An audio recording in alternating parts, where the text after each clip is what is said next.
नमस्कार। अगर आप एक साइंस ग्रेजुएट हैं और अपने फील्ड में एक अच्छी सरकारी नौकरी की तलाश में हैं, तो ये गाइड बिल्कुल आपके लिए है। आज हम बात करने वाले हैं एमपीपीएससी साइंटिफिक ऑफिसर की पोस्ट के बारे में, एकदम डिटेल में। ये जॉब क्या है, इसकी तैयारी कैसे करनी है और वो क्या स्ट्रैटेजी है जो आपको सक्सेस दिलाएगी, सब कुछ समझेंगे। तो आप एकदम सही जगह पर हैं। ये सेशन खास तौर पर उन सभी कैंडिडेट्स के लिए है जो फोरेंसिक साइंस में एक शानदार करियर बनाना चाहते हैं। चलिए इस मौके को और करीब से जानते हैं। ठीक है, तो ये है हमारा आज का रोड मैप। हम एक एक करके इन सभी टॉपिक्स पर बात करेंगे ताकि इस एग्जाम से जुड़ा कोई भी डाउट आपके मन में ना रहे। चलिए सबसे पहले और सबसे इम्पॉर्टेंट सवाल से शुरू करते हैं। एक साइंटिफिक ऑफिसर का काम आखिर होता क्या है? देखिए, इसे आसान भाषा में समझते हैं। ये एक लैब बेस्ड गवर्नमेंट जॉब है जहां आपका मेन काम साइंटिफिक तरीकों का इस्तेमाल करके क्राइम इन्वेस्टिगेशन में पुलिस की मदद करना होता है। तो डे टू डे काम क्या होता है? सोचिए, किसी क्राइम सीन पर मिले सबूतों का एनालिसिस करना, लैब में ब्लड और डीएनए जैसे एविडेंस को टेस्ट करना और सबसे जरूरी, कोर्ट में एक एक्सपर्ट के तौर पर अपनी रिपोर्ट पेश करना और गवाही देना। और ये लाइन इस जॉब का पूरा सार है। आप ही वो साइंटिफिक ब्रिज हैं जो पुलिस की इन्वेस्टिगेशन को साइंटिफिक सबूतों के आधार पर कोर्ट में कानूनी तौर पर वैलिड बनाते हैं। ये एक बहुत ही सम्मान और जिम्मेदारी वाली पोस्ट है। चलिए अब आगे बढ़ते हैं और देखते हैं कि इस पोस्ट के लिए कौन कौन अप्लाई कर सकता है। ये जानना बहुत ज़रूरी है कि आप इसके लिए एलिजिबल हैं या नहीं। तो सबसे पहले बात एजुकेशन की।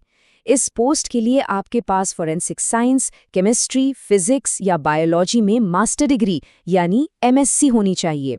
और हाँ, ये ध्यान रखना कि कभी-कभी डीएनए या टॉक्सिकोलॉजी जैसी स्पेशल फील्ड्स की भी डिमांड हो सकती है।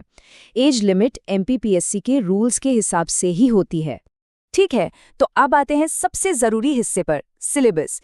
इसको अच्छे से समझना आपकी तैयारी का पहला और सबसे इम्पॉर्टेंट स्टेप है, तो इसको बिल्कुल भी स्किप मत करना। तो यूनिट 1 में है फोरेंसिक साइंस के बेसिक्स, जैसे इसकी हिस्ट्री और लोकार्ड्स एक्सचेंज प्रिंसिपल। ये प्रिंसिपल कहता है कि हर संपर्क एक निशान छोड़ता है।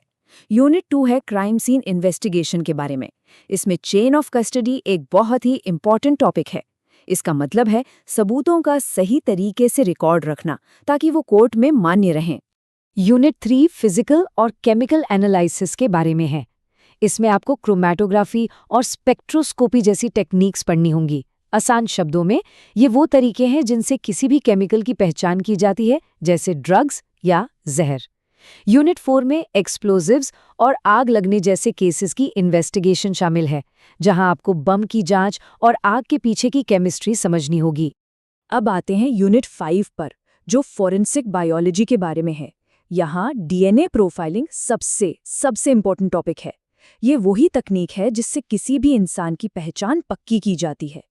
यूनिट 6 में आपको इंडियन एविडेंस एक्ट जैसे कानून समझने होंगे, क्योंकि आपकी रिपोर्ट और गवाही ही कोर्ट में एक मजबूत सबूत बनती है।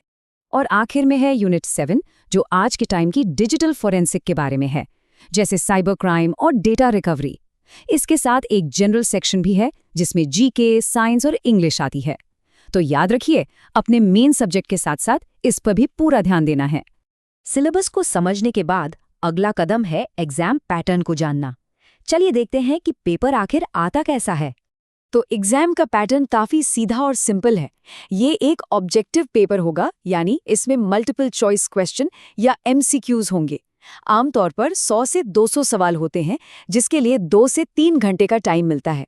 और ये बात जरूर याद रखें, सवालों का लेवल एमएससी स्टैंडर्ड का होगा, इसलिए आपको हर टॉपिक की गहरी समझ होनी चाहिए।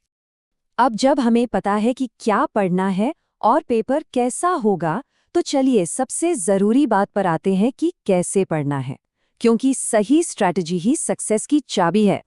ये एक 5 स्टेप की पक्की स्ट्रैटेजी है जो हमेशा काम करती है। सबसे पहले एनसीईआरटी से अपने साइंस के बेसिक्स को मजबूत करें। फिर हर टॉपिक के लिए स्टैंडर्ड बुक्स पढ़ें। पिछले साल के पेपर्स को सॉल्व करना तो मस्ट है, इससे आपको पैटर्न समझ आएगा। और हाँ, अपने खुद के शॉर्ट नोट्स बनाना, उन्हें बार बार रिवाइज करना और मॉक टेस्ट देना बिल्कुल ना भूलें। तो ये था एमपीपीएससी साइंटिफिक ऑफिसर बनने का पूरा ब्लूप्रिंट। अब आपके पास अपनी तैयारी शुरू करने के लिए सही जानकारी और एक क्लियर रास्ता है। अगर इस गाइड से आपको मदद मिली तो इसे लाइक ज़रूर करें, और अगर आप इस एग्ज़ाम की तैयारी कर रहे हैं तो हम ऐसे ही और भी स्ट्रैटेजी सेशंस लाते रहेंगे, इसलिए चैनल को सब्सक्राइब करना न भूलें। मिलते हैं अगली बार।